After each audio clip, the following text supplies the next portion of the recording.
Belum.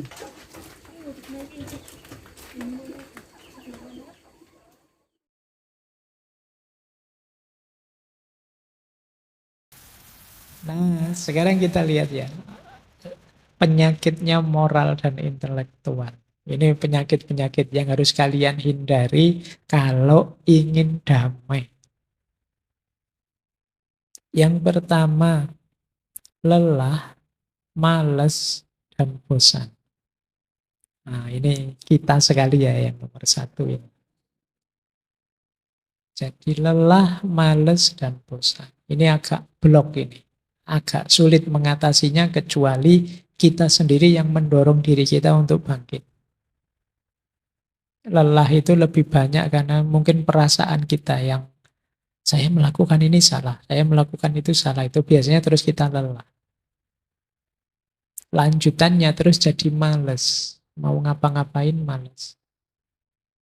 Atau bosan. Itu lagi Pak, itu lagi. Makanya dalam agama itu ada diksi istiqomah. Istiqomah itu lawannya kebosanan, kemalasan, dan kelelahan. Karena memang untuk membangkitkan perdamaian dalam hidup, untuk hidup yang damai, kita perlu terus-menerus berefleksi, berfilsafat. Menemukan titik-titik bijaksananya hidup sehingga kebersamaan ini tetap damai. Dan itu memang melelahkan. Kalau kalian sudah lelah, males, bosen, ya sudah. Siap-siap selalu kita berada dalam lingkaran kekerasan. Jadi perjuangan lepas dari kekerasan, ayo kita menaklukkan rasa lelah, rasa malas, rasa bosan. Kalau saya ditanya tipsnya gimana, itu jawabnya susah. Pak, gimana caranya agar tidak malas? Ya jangan malas. Ya. Agar tidak bosan, ya jangan bosan. Karena kuncinya memang hanya dari niatmu dan kesungguhan. Kemampuanmu untuk ngepres, untuk menekan dirimu agar tidak malas, tidak bosan. Yang kedua, ada lagi penyakit yang harus kita perangi, yaitu mentalitas pragmatis. Mencari jalan pintas dan budaya instan. Biasanya yang pragmatis jalan pintas instan itu kan karena mengikuti ego kita. Alah yang penting enaknya gimana gitu aja. Mungkin kamu ndak bawa SIM misalnya terus kena polisi, alah Pak sudahlah gampangnya gimana gitu aja, ndak ruwet-ruwet sidang segala. Itu mental pragmatis. Kalian akan merusak semuanya. Sudahlah sulit-sulit milih pemimpin yang ideal yang gimana. Yang penting mau ngasih uang kita berapa gitu aja lah. Nah, itu kan instan, pragmatis namanya. Yo efeknya nanti kita panen di belakang. Kita mencari shortcut-nya saja. Kita tidak mau membaca akar-akarnya dan prosesnya untuk menanggulangi masalah. Kita ingin segera saja. Hari ini kita sering tersituasikan untuk berpikir model instan. Alah Pak, yang penting saya lulus kan sudah. Alah Pak, yang penting nikah lah. Nanti dipikir belakangan cocok, enggak cocok ya ganti, cocok ya lanjut. Ya, kamu enggak mau capek sedikit, capek sebentar, tapi kamu panennya lama. Kamu lebih milih segera panen, padahal akhirnya nanti sawahnya rusak. Jadi itu penyakit kedua. Pragmatis, jalan pintas saja, dan instan. Yang ketiga, individualistik dan konsumtif. Individualistik itu mental yang hanya mikir dirinya sendiri. Kalau konsumtif itu kondisi kita yang ingin sudah jadi saja yang kita jalankan. Kita tidak mau berproses, pokoknya silahkan kamu yang buat, saya tinggal menikmati. Mas, ayo kita mengupayakan perdamaian. Ah, itu bukan saya, Pak. Ya itu tugasnya pemerintah, tugasnya aku. Jadi saya ya tinggal menikmati saja. Nah, mental konsumtif. Wah, ini jalanan macet ini. Oh, bukan urusan saya, yang urusannya jasa marga, urusannya pemerintah, bukan saya. Kita tidak berpikir, iya ya, kira-kira aku bisa memberi kontribusi apa untuk mengurangi kemacetan. Aku bisa memberi kontribusi apa untuk mengurangi konten-konten buruk di medsos. Aku bisa memberi kontribusi apa untuk mengurangi problem ini, problem itu. Kita selama ini berpikirnya konsumtif dalam arti, ya sudah itu bukan tanggung jawab saya, yang lain yang mengerjakan saya tunggu. Akan saya nikmati hasilnya nanti apa. Ya kalau kita mentalnya begini, ya damainya lama. Oh itu kan yang bertengkar mereka, yang konflik kan partai ini sama partai itu. Ya semoga damai bukan urusan saya, ya kita nyari hasil terakhirnya saja, kita enggak, kira-kira aku bisa memberi kontribusi apa ya biar gegeran ini tidak berlanjut, biar konflik yang tidak perlu tidak terjadi. Nah ini cara kita menyikapi persoalan. Jangan individualistik dan jangan konsumtif. Jangan ego, mikir dirinya dan kepentingannya sendiri saja. Dan ayo aktif, tidak hanya menunggu jadinya. Ideal yang kita mimpikan. Kalau kita ingin perubahan, kata Gandhi kan, yuk kita harus jadi yang pertama kali berubah seperti yang kita inginkan. Kita ingin damai, hidup yang rasional, yuk kita harus jadi orang pertama yang hidup damai secara rasional.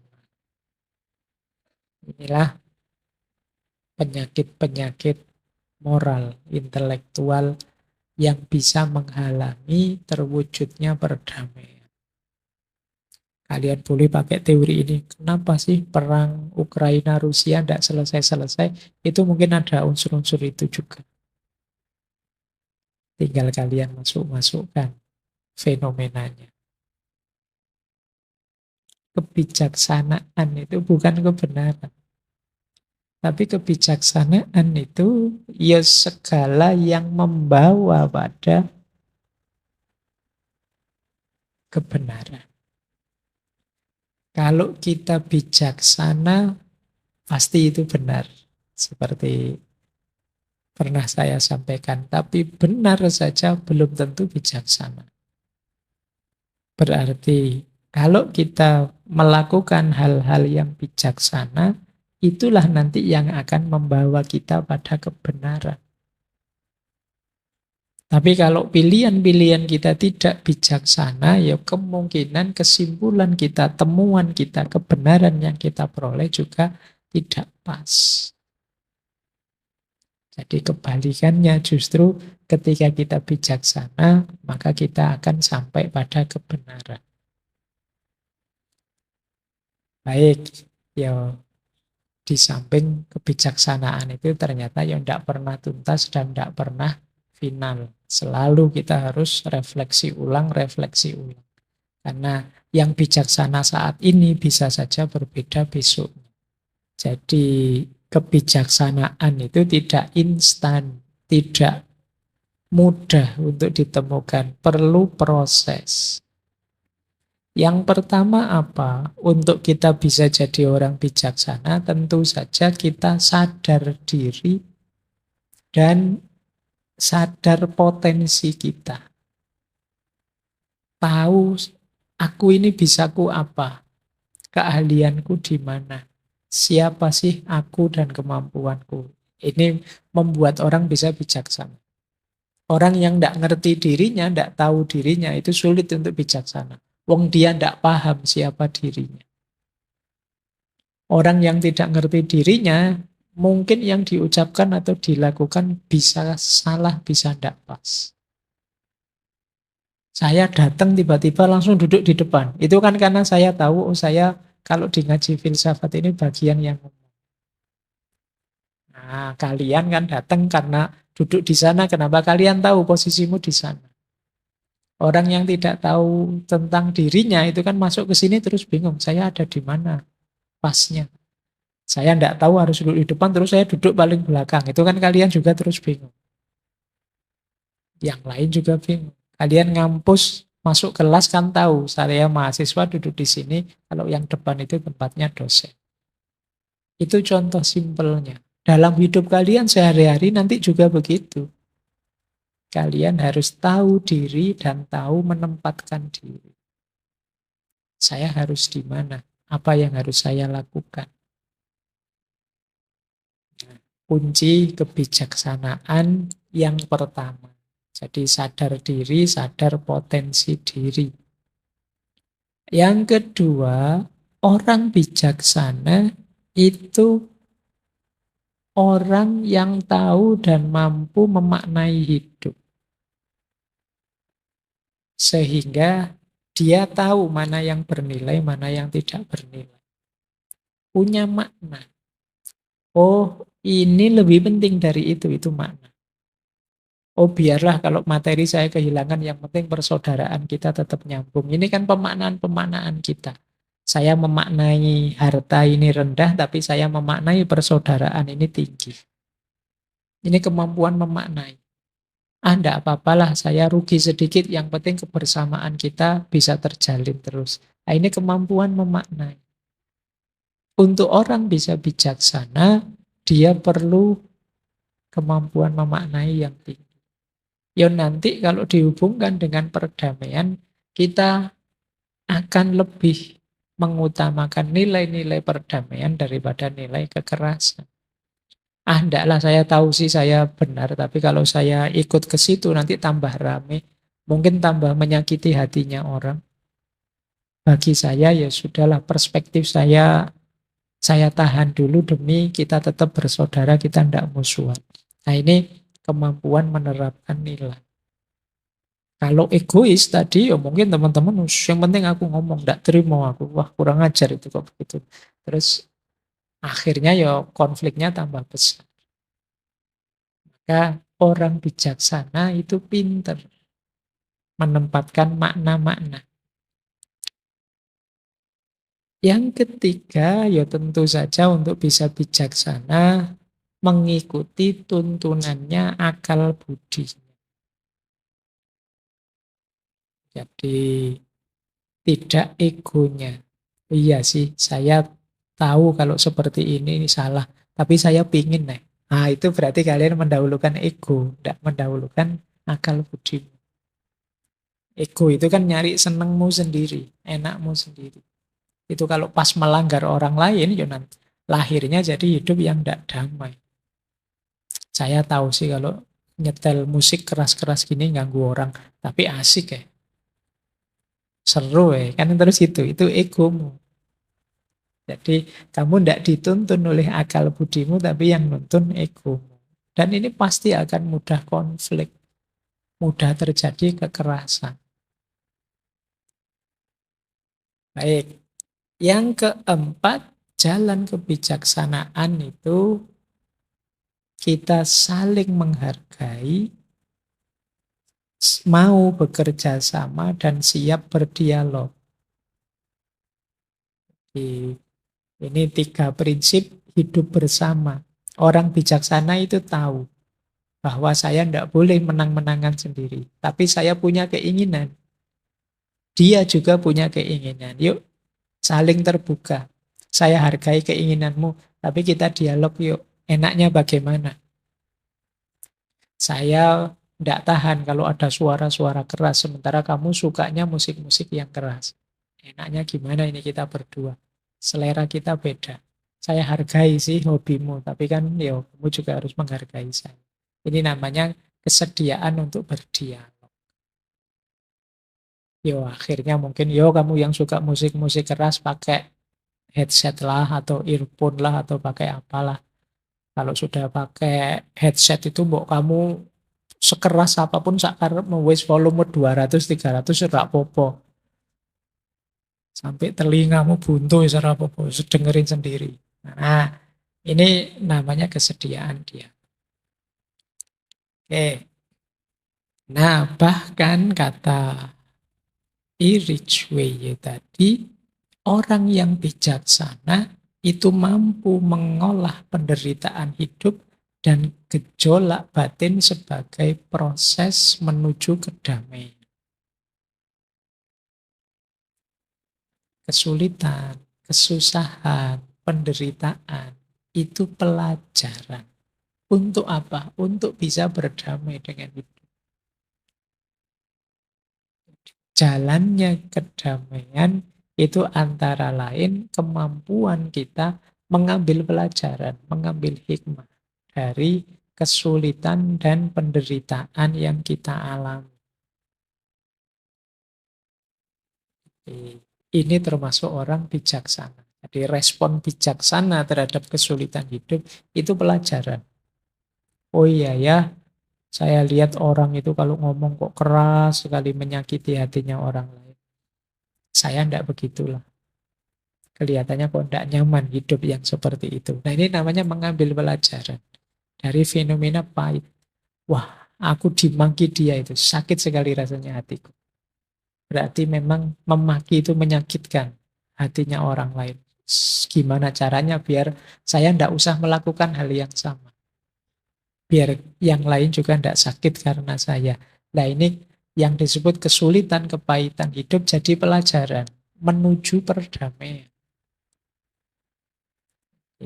Bukan pelajaran saling membalas. Nanti sana maki-maki kamu sakit, wah tidak mau saya sakit sendirian, kamu juga harus sakit. Nah ini standpoint-nya kurang pas. Ya standpoint-nya ayo bareng-bareng menghidupkan mode bijaksana. Yang itu sama-sama mengarah pada kedamaian. Nah ini lanjutannya.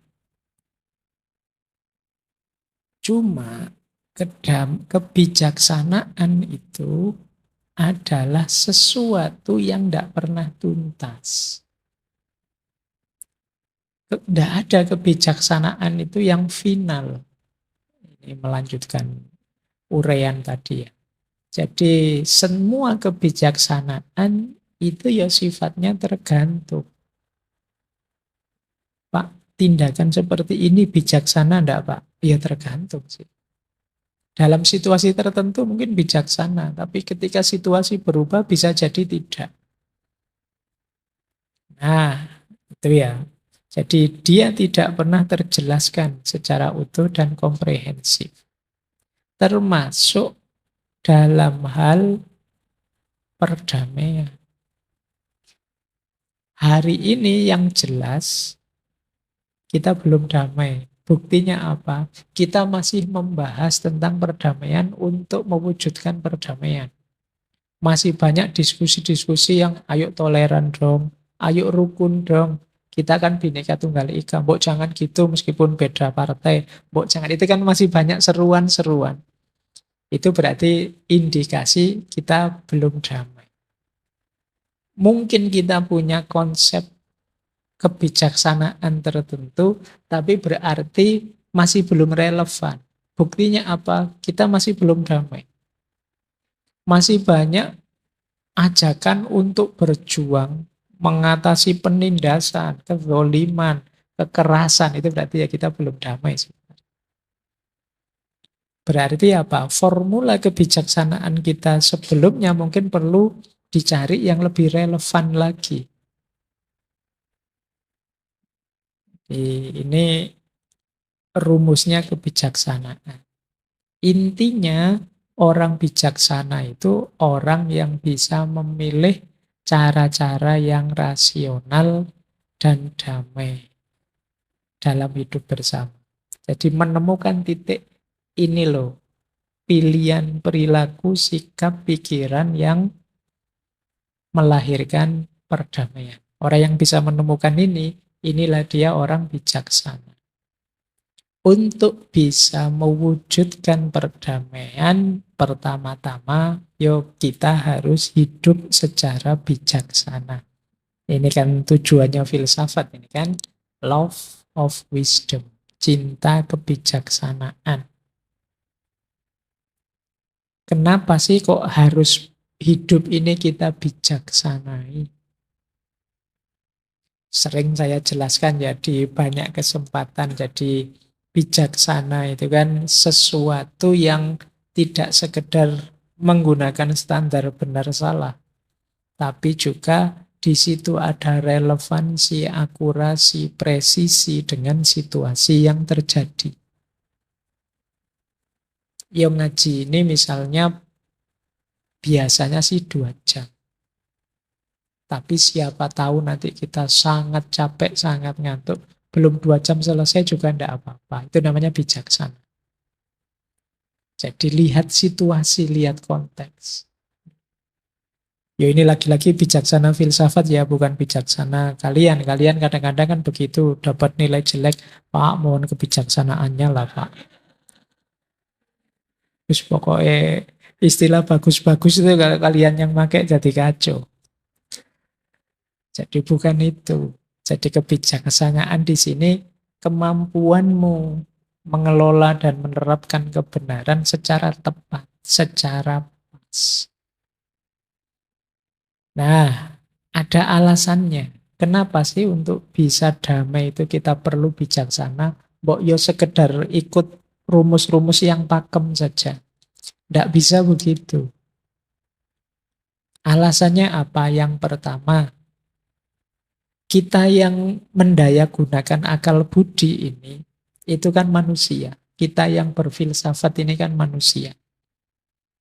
Sementara manusia itu terbatas. Itu loh. Jadi karena dia terbatas, maka sementara hidup ini dinamis.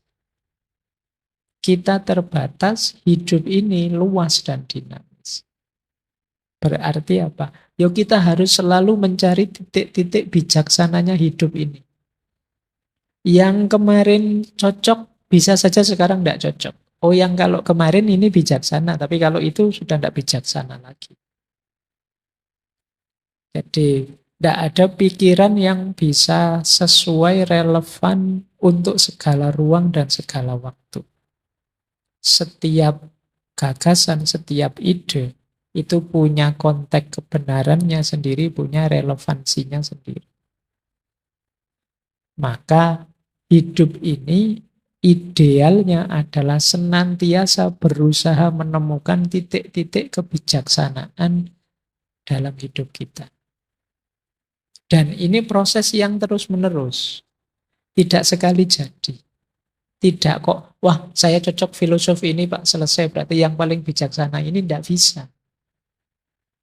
Kenapa? Ya kalau pas konteksnya cocok dengan filosofi itu. Kalau tidak cocok ya kalian perlu senjata yang berbeda.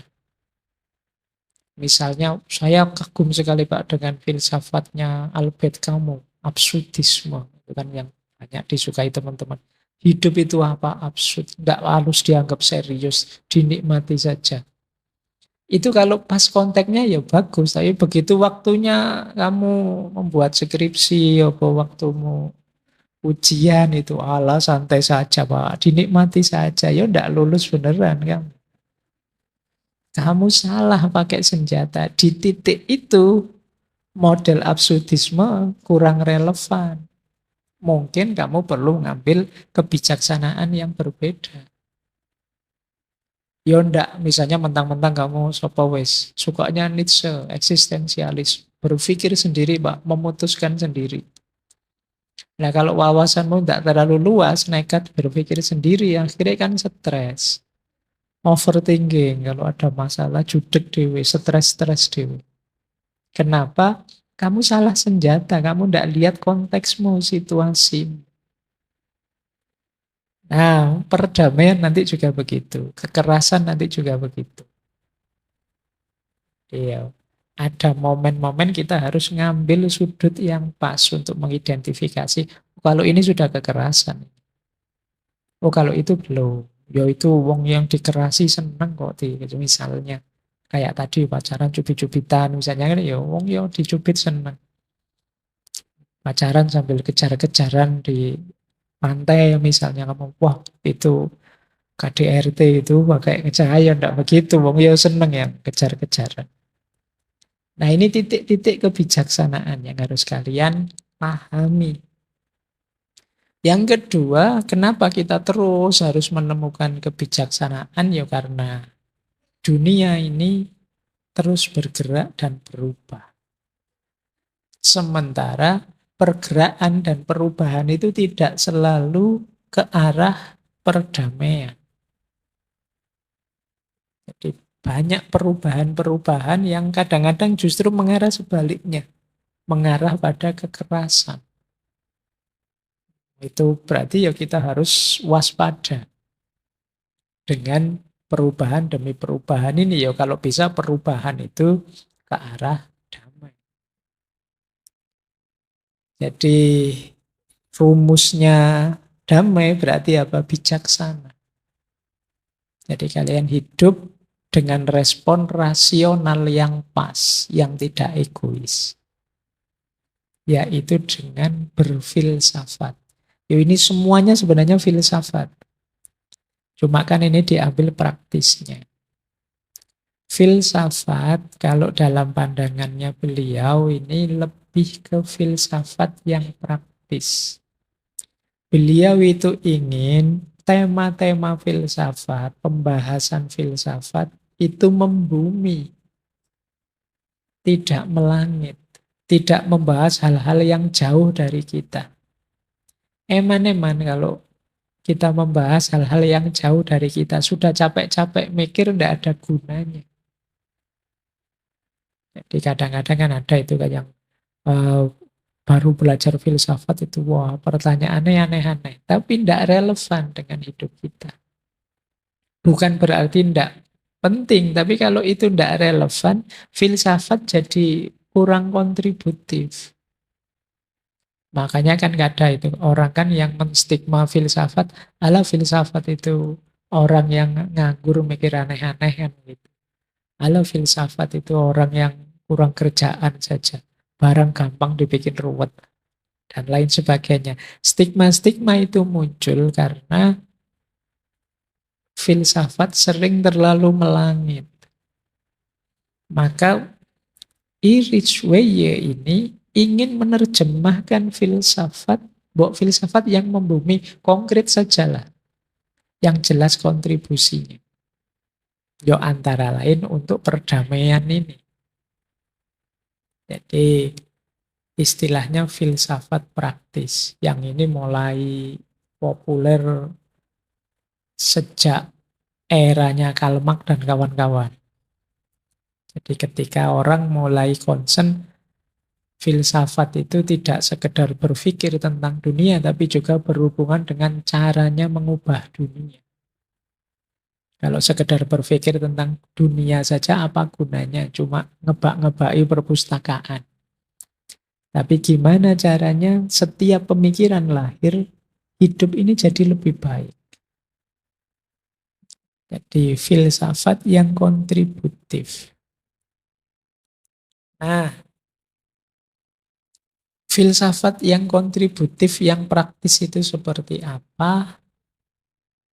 Antara lain ini kalimat beliau. Interaksi seseorang yang memiliki kompetensi filosofis secara memadai untuk membantu orang lain mengelola hidupnya, memperbarui atau membuka horizon pandangan hidupnya, serta mengerti dan menjawab masalah-masalah konkret yang dihadapi.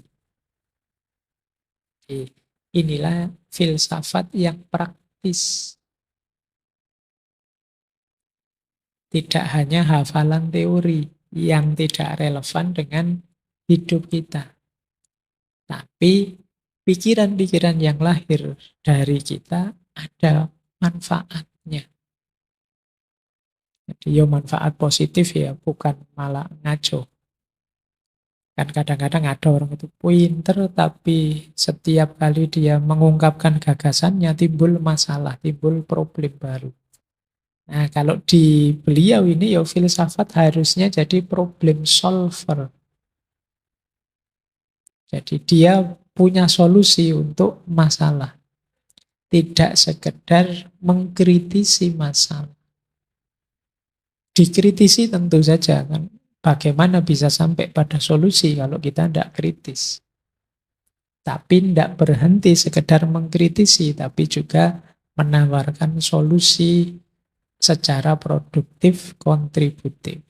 Jadi untuk perdamaian kita perlu cara berpikir filsafat tapi yang lebih bercorak praktis. Tidak ada gunanya filsafat tinggi-tinggi tentang perdamaian kalau tidak relevan atau tidak praktis.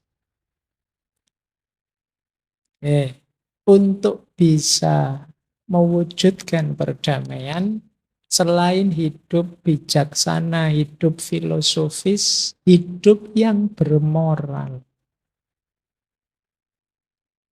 Jadi hidup bermoral itu kita hidup dengan mempertimbangkan martabat kemanusiaan.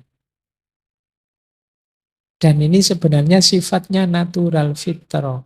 Manusia itu paham dan rindu dengan hal-hal yang baik. Kita itu kompatibel dengan moral dan tidak cocok dengan perilaku immoral. Buktinya apa?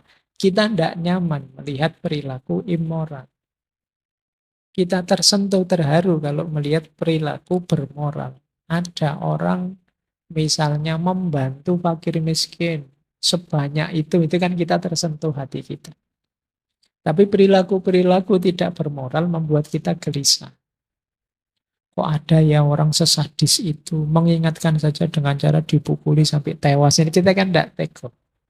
Tidak nyaman kita dengan ketidakbaikan. Karena memang struktur diri kita itu ya diciptakan oleh Allah kompatibel dengan kebaikan, tidak kompatibel dengan keburukan. Makanya kalau kita banyak melakukan hal-hal yang tidak bermoral, ya mungkin sistem kita akan crash, nge-lag, nge-hang.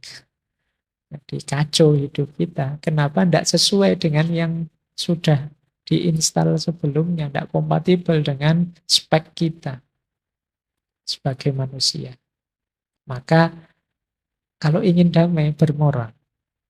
Ikuti nilai-nilai moral, kata hati kita yang positif, yang baik-baik.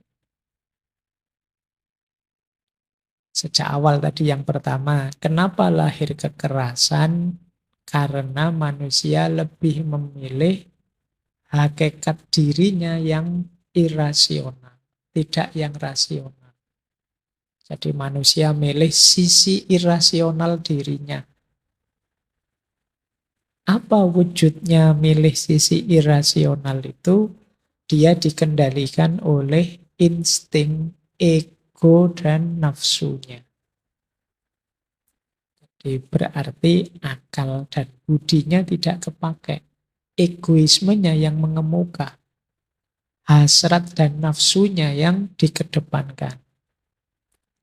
Ketika sudah milih kodrat irasional ini, biasanya kemudian karena dia ego menganggap dirinya paling benar. Yang terjadi apa? Totalisasi. Totalisasi itu memaksakan agar pandangannya, cita-cita, keinginannya diterima oleh semua orang. Karena dia menganggapnya paling benar. Kalau sudah totalisasi ini, biasanya terus lahir konflik, gesekan. Pokoknya aku yang paling benar, yang lain salah semua. Oh, yang lain juga begitu. Ya enggak ya, yang benar aku ya. Ketika sama-sama ego saling tertutup, ya pasti konflik. Dan suasana konflik itu memudahkan lahirnya kekerasan. Makanya hati-hati dengan situasi gesekan, situasi konflik. Apalagi ini menjelang tahun keramat itu kan, tahun depan. Hati-hati. Iya memang hidup ini kadang-kadang perlu kompetisi, perlu konflik-konflik kecil. Tapi hati-hati dalam situasi konflik akan mudah lahir kekerasan. Nah, semoga tidak. Kenapa? Karena kekerasan itu lama-lama akan menjadi budaya. tindakan kekerasan A akan dibalas dengan tindakan kekerasan B. Dan seterusnya. Jadi ketika tindakan kekerasan dilakukan, yang terjadi apa? Ekspansi daya irasional. Masing-masing ego tambah kuat. Ketika masing-masing ego tambah kuat, selanjutnya apa? Degradasi potensi rasional. Rasio akal budi pelan-pelan terkikis. Yang ada pertarungan kontestasi antar ego. Kepentingan ketemu kepentingan. Kalau sudah rasionalitas terpinggirkan, yang terjadi apa? Eksklusivisme tambah kuat. Kelompokku, grupku, aliranku, semua yang serbaku tambah menguat. Dan sekarang lebih memuncak, lahir budaya kekerasan. Kekerasan jadi budaya kalau dia diulang-ulang kemudian lama-lama dianggap normal. Wah, yang gentle itu yang begini, yang berani maki-maki, yang berani lama-lama dianggap normal. Kamu laki-laki apa, meso saja gagap. Harusnya itu itu lama-lama yang jelek-jelek dianggap normal, yang keras-keras dianggap normal. Jadi dari tindakan kekerasan lama-lama lahir budaya kekerasan. Kalau dibiarkan seperti ini kayak tadi kita akan sangat lelah, capek. Apalagi kalau kita terlibat di dalamnya, itu circle yang tidak ada akhirnya. Jadi kita dipukul sakit, terus kita balas mukul. Yang sana juga, saya juga sakit, balas lagi. Balas-balasan yang tidak ada akhirnya. Jadi makanya kan ada katanya Gandhi itu kalau satu mata dibalas satu mata, lama-lama semua orang bisa buta. Isinya balas-balasan terus. Jalan perdamaian tentu saja pendidikan, sekolah. Ya sekolah juga penting. Jadi sekolah itu paling tidak ada 3 peran yang dimainkan. Yang pertama peran pengetahuan. Yang kedua peran menjalin persahabatan, menghargai keragaman orang. Dan yang ketiga menumbuhkan tanggung jawab sosial. Jadi sekolah penting sih, paling tidak kita belajar bersosialisasi, bersahabat, menghargai perbedaan. Jadi ada 3 fungsi. 3-tiganya harus jalan. Kalau hanya jalan salah satu, perlu diperbaiki lagi.